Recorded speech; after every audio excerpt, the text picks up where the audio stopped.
আজকের আলোচনার বিষয় সুবা গল্পের শব্দার্থ এবং পাঠ পরিচিতি। শব্দার্থ টিকা। গর্বের কলঙ্ক, সন্তান হিসেবে কলঙ্ক। গর্ভ হলো মায়ের পেট।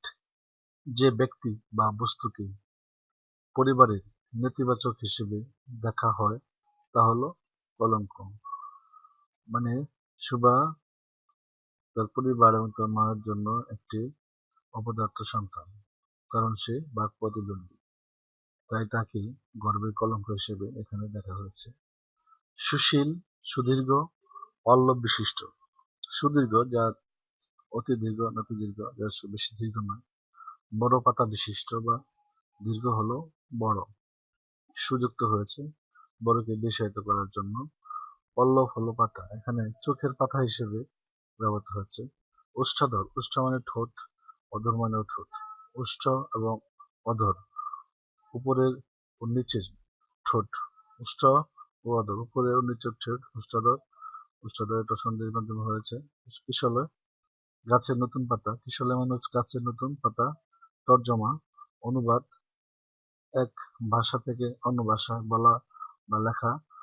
অস্তমান, ডুবন্ত, ডুবে যাচ্ছে এমন। সূর্য চন্দ্র সূর্য পশ্চিম দিকে অদৃশ্য অবস্থা। অনিমেষ, অপলক, পলকহীন। উদয়াস্ত, উদয় প্লাস আস্ত, উদয়াস্ত। আবির্ভাব বা তিরোভাব। উঠাও ডোবা। ছায়ালোক, ছায়া বা আলোক, ছায়ালোক। কোন বস্তুর উপর আলো পড়লে যে প্রতিবিম্ব হয় তাকে হলো ছায়ালোক বা আলো ছায়া। বিজন মুহূর্ত, বিজন ও জনশূন্য, নির্জন। মুহূর্ত, অবদান। বিজন মুহূর্ত হলো কোলাহলমুক্ত প্রকৃতি অবস্থা যেখানে আকর্ষণীয় দিক। তন্নি, ক্ষীণ বা সুগঠিত অঙ্গবিশিষ্ট। বাঘারি, কাঁধের দুদিকে দুপ্রান্তে জড়িয়ে বোঝা বহনে বাঁশের ফালি। ঢেঁকিশালা, যে ঘরে ঢেঁকি রাখা হয়। ঢেঁকি হলো ধান থেকে চাল তৈরি লোকজ যন্ত্র। এখানে গ্রামীণ জীবনের অনেক বাড়িতে ঢেঁকি ঘর আছে। গৃহস্থ ও সচ্ছলতা, পারিবারিক দৈনন্দিন জীবনের সচ্ছলতা। তারপর নিস্তব্ধ হৃদয় উপকূল, শান্ত হৃদয়। নিস্তব্ধ হলো আলোড়নবিহীন অবস্থা, উপকূল হলো কুলের সদৃশ। এখানে হৃদয় উপকূল বলতে হৃদয়ে কিনারার কথাই বলা হয়েছে।